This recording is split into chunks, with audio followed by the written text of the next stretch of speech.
মাগি মাগি আসদনের মতন ঘরে পরে ঠেলা পড়লি যায়। মাগি আমি চেপে পড়েছি নাই, বাস খুলে গেছে, আমি ভেঙে পড়ে গেছি। এই জন্য আমার ভাতার আমার এই সব জায়গায় আসতে দেয় না, এই জন্য। হ্যাঁ মাগি মাগি একদম বললাম চুপ করে থাক। তুই দেখেছিস না আমার ঘরে পরে যে ভাবে পড়লো, আর মাজাটা যদি ভাঙা যাইতো। মাগি তোমার ভালো হচ্ছে না, আমার এখন আর একটা বিয়ে দেওয়ার মতন আমি আসি, তুমি বোঝো না।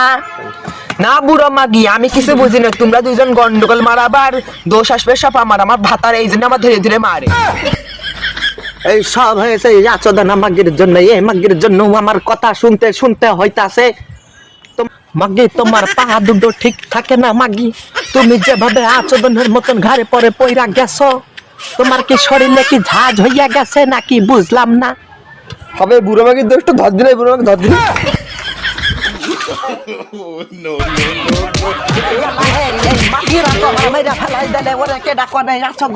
দুই মাগির কি পাওয়ার বাইরে গেছে, আমি মুরব্বী মানুষ বাবা।